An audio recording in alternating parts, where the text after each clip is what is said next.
ہم دیکھتے ہیں کہ عراق کے اندر اس نے کہا کہ weapons of mass destruction, weapons of mass destruction. میں صدام کا دوست نہیں ہوں، ہم جانتے ہیں کہ صدام اچھا مسلمان نہیں ہے، لیکن جو جارج بش نے عراق پہ حملہ کیا، بم گرائے، ہزاروں لوگ کا قتل کیا، ہمیں ماننا پڑے گا بالکل غلط ہے. اس کے ثبوت کی ضرورت ہے، خود ہی فوج بھیجی، ایروپلین بھیجے. تو اس سے ظاہر ہوتا ہے کہ ایسے ثبوت ملنے کے بعد کوئی دو رائے نہیں کہ آج کی تاریخ میں جو سب سے بڑا دہشت گرد ہے وہ جارج بش. اب سوال داہنی طرف سے، اگر کوئی غیر مسلم بھائی ہیں تو پہلے پوچھیں. ڈاکٹر ذاکر نائر صاحب السلام علیکم. میں ڈاکٹر جعفری بول رہا ہوں، میں ایک سوشل سائنٹسٹ ہوں. میں آپ سے ایک سوال پوچھنا چاہتا ہوں کہ یہ جو یہودی اور western world under the leadership of America یہ جو اسلام کو اور اسلامک ورلڈ کو ڈسٹرائے کرنا چاہتے ہیں، اس کا حل کیا ہے ہمارے پاس؟ Thank you. بھائی صاحب نے سوال کیا کہ جو یہود اور عیسائی لوگ ہیں under the leadership of America جو اسلام کو ڈسٹروائے کرنا چاہتے ہیں، حل کیا ہے؟ سوال ہونا چاہتا تھا کہ امریکہ انڈر دا لیڈرشپ آف یہود اسلام کو ڈسٹروائے کر رہی ہے. آپ کے سوال میں تبدیلی ہونا چاہیے، کیونکہ امریکہ ہے کنٹرول بائی دا جوز. جو امریکہ میں ہے 5% بھی یہود نہیں ہے، لیکن وہ امریکہ کو کنٹرول کر رہے، امریکہ کو کنٹرول کر رہے، پورے اکنامی، پورے بینک ان کے ہاتھ میں ہیں. اس کا حل کیا ہے؟ حل آسان ہے. ہم مسلمان، ہم دیکھتے ہیں آج کی تاریخ میں ہم سارے طرف سے پیٹے جا رہے ہیں. We are the receiving end. اس کی وجہ ہے، ہم دیکھیں گے پہلے مسلمان اوپر تھے، چاہے وہ سائنس کے میدان میں ہو، چاہے وہ کوئی بھی میدان میں ہو، مسلمان اوپر تھے کیونکہ اس وقت ہم قرآن اور حدیث کے قریب تھے. آج ہم قرآن اور حدیث سے دور ہیں، تو آج ہم پیٹے جا رہے ہیں کیونکہ آپ اور ہم مسلمان قرآن اور حدیث سے دور جا رہے ہیں. جب ہم قرآن اور صحیح حدیث پہ عمل کرنے لگیں گے تو انشاءاللہ پھر سے ہم مسلمان اپنا سر اٹھا کے چل سکتے. ہم دیکھتے ہیں کہ مسلمان اللہ کے پیغام پہ عمل نہیں کر رہے، ہمارے آخری نبی اس کے پیغام پہ، حکم پہ عمل نہیں کر رہے. ہم قرآن اور حدیث سے، صحیح حدیث سے دور جا رہے ہیں.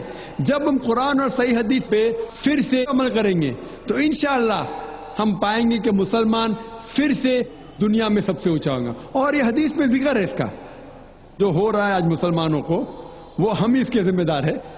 وہ لوگ تو غلط ہے، لیکن ہم بھی ذمہ دار ہیں. ہم اسلام کی دعوت غیروں تک نہیں پہنچا رہے، ہم اسلام کے غلط فہمیاں دور نہیں کر رہے، ہم قرآن اور حدیث پہ عمل نہیں کر رہے. جو اللہ تعالیٰ فرماتا ہے قرآن میں، کتنے مسلمان اس کے اوپر عمل کر رہے؟ کچھ کرتے ہوئیں گے 2%، 5%، 10%، 25%. بہت کم مسلمان ہیں جو مکمل طور پہ قرآن اور صحیح حدیث پہ چل رہے ہیں، چاہے وہ دین کے اعمال ہو، چاہے وہ دنیا اعمال ہو. دونوں طرف سے ہم قرآن اور حدیث پہ عمل نہیں کر رہے. اگر ہم عمل کریں گے انشاءاللہ پھر سے ہم دیکھیں گے کہ مسلمان دنیا میں اوپر رہیں گا انشاءاللہ. السلام علیکم ڈاکٹر صاحب، میرا نام ہے سعود احسن عثمانی. میں یہیں کرسچن کالج میں BCom فرسٹ ایئر کا اسٹوڈنٹ ہوں. آپ نے ہم لوگوں کو دعوت کے بارے میں بتایا کہ ہم لوگ غیر مسلمان لوگوں کو اسلام کی طرف بلائیں.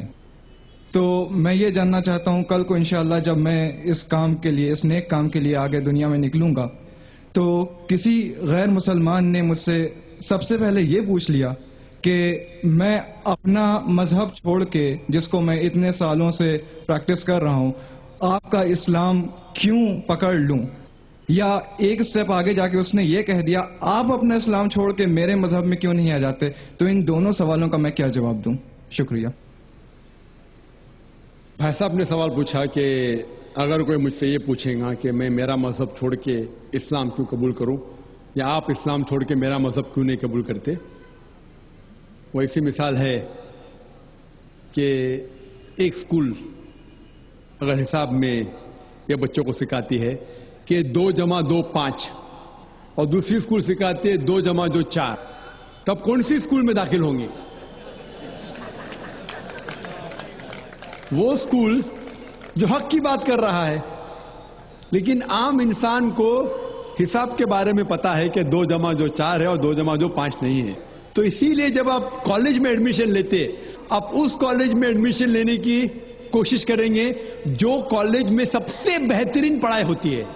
उसी तरीके से आप उस मजहब में दाखिल हो जिस मजहब में सबसे बेहतरीन इंसानियत के बारे में कहा गया है। इसीलिए मैं कहता हूं गैर मुसलमानों से, चैलेंज करता हूं कि आप मुझे इस्लाम से अच्छा मजहब दिखाओ और मैं इस्लाम छोड़ दूंगा, आपके मजहब में दाखिल हो जाऊंगा। लोग कहते हैं जाकिर कुफ्र की बात कर रहा है। कुफ्र की किधर बात है? हक की बात है। मैं जानता हूं कि इस्लाम से अच्छा मजहब है ही नहीं, क्योंकि अल्लाह ताला तरीका दिखाता है किस तरीके से दावत देना। ये जो आपको हिदायत मिलती है अल्लाह के कुरान से। अल्लाह ताला फरमाता है अगर कोई भी कहता है कि अल्लाह ने बेटा जना, तो आप कहो कि मैं सबसे पहले उसकी सिजदा करूंगा। उसका मतलब नहीं कि अल्लाह ने बेटा जना, अल्लाह बेटा जन ही नहीं सकता। अगर अल्लाह बेटा जनेगा तो मैं सबसे पहला सिजदा करूंगा, जो कुरान की आयत है। तो इसी तरीके से मैं कहता हूं अगर आप इस्लाम से बेहतर मजहब दिखाओ मुझे, मैं वो मजहब को कबूल करूंगा। अगर आप इससे बेहतर किताब मेरे सामने पेश करते हैं तो मैं इस किताब को छोड़ के उस किताब पे अमल करूंगा। लेकिन मैं नहीं चाहता हूं कि हर कोई मुसलमान ये कहे, क्योंकि ये दावती मैदान आपका फन नहीं है। ये मैं कहता हूं क्योंकि मुझे मुताल्ला है। तो इस तरीके से जब हम कहते हैं ताला इला कलमतिन सवाइम बैना बैनकुम, आओ उस बात की तरफ जो आप और हम में यकसा है। तो इस तरीके से जब भी हम गैर मुसलमान से बात करते हैं तो सबसे बेहतरीन जो आयत है, मैंने कहा ताला इला कलमतिन सवाइम बैना बैनकुम, आओ उस बात की तरफ जो आप और हम में यकसा है। तो आप कहेंगे भाई साहब आप हिंदू है, आप ईसाई है, मैं मुस्लिम हूं, चलो जो हम में इख्तिलाफ है उसको बाजू रखो, जो आप और हम में यकसा है कम से कम उसके ऊपर तो अमल करे। तो आपको मेरे मजहब में नया आने का मत आओ, मुझे आपके मजहब में नया आने का मत आओ, ठीक है।